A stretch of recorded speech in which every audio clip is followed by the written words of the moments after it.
Good Saturday morning, early risers. I'm Jennifer Mullen, and this is your CBS6Albany.com morning update. We're going to start with the bottom line alert this morning. It's an imposter phone call that's after your credit card information, and the alert comes from the Saratoga County Sheriff's Office.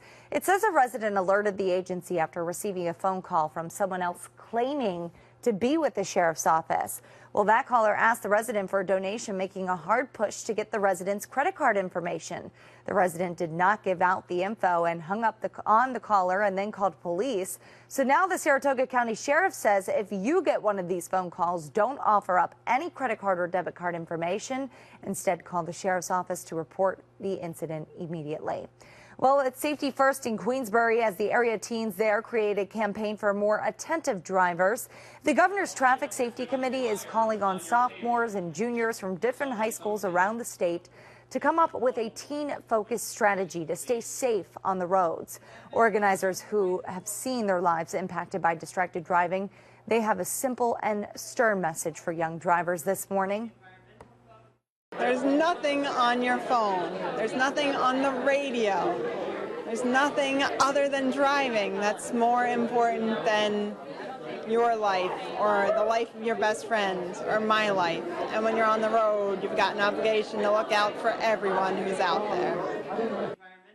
It was a two-day event, a two-day summit rather, that took place at the Great Escape Lodge. And it was a graphic lesson being learned in the Ravenna Queensman Selkirk School District, that is. Juniors and seniors there witnessed a simulated drunk driving crash with prom season on the horizon. Students, they're getting schooled on the dangers of drinking and driving, as well as using their cell phones behind the wheel. We now know the name of the man shot and killed on Clinton Street in Albany. 35-year-old Thomas Johnson was gunned down just after 6 o'clock Thursday evening. We broke the story to you shortly after. Police are still looking for whoever pulled the trigger this morning. A warning: if you were out and about in Albany, police say a woman was sexually assaulted and robbed the other morning. It happened somewhere between Sage College and Albany Law School. The University Heights Association of Public Safety is asking students to be aware of their surroundings in that area. Police are still looking for the person responsible. Free college tuition for New York students at SUNY schools. It's a proposal from one local legislator. But there's a catch. Democratic Assemblyman Angelo Santa Barbara's bill would require up to 250 hours of community service. On top of that, students would have to live in New York State for at least a year before school and then at least 5 years after graduation. Having the workforce here, having an educated workforce, will encourage more businesses to come to the state and generate those jobs. The New York State budget is, with federal money and everything, when you add everything in, is $140 billion. This program is going to cost 1% of that. If a student was to accept the program and then decide not to fulfill the community service requirements or leave New York in less than 5 years, they would have to pay the money back. The plan still needs to be approved by the legislator. We have a traffic alert for you this morning. Starting on Monday, there's going to be lane closures in Albany. Lane closures are scheduled to begin on Route 85 and the Slingerlands bypass. One lane in each direction is going to be shut down around the clock, so repairs can be made to the bridge there. That's going to be in effect until around mid-June. The state DOT says about 38,000 drivers use Route 85 every day. So if you're one of those drivers, you're going to want to plan accordingly.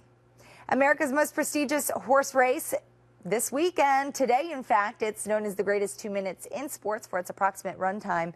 The Kentucky Derby. California Chrome is the pre-race favorite. The Kentucky Derby is the first of 3 races. You've got the Preakness Stakes and the Belmont Stakes. That's all coming up in the next couple of weeks. Over $184 million was wagered on last year's Kentucky Derby race card. $150.6 million of that returned to bettors by Churchill Downs. Well, for the 36th straight year, students in faculty at the Schenectady County Community College are getting hands-on experience at the Kentucky Derby. Here's a shot of them, just part of the group working in the kitchen at Churchill Downs in Louisville. In all, they sent about more than 50 people to the Derby this year. They're stationed around the park in the main kitchen, concession stands, premium suites, and the formal dining room. So that's very cool. They're going to really enjoy that experience, and we certainly hope that they let us know how it went. That's your CBS6Albany.com morning update. Check back throughout the morning for updates and breaking news. Eric will have that latest weather forecast for you right here on our homepage. I'm Jennifer Mullen. Have a wonderful day.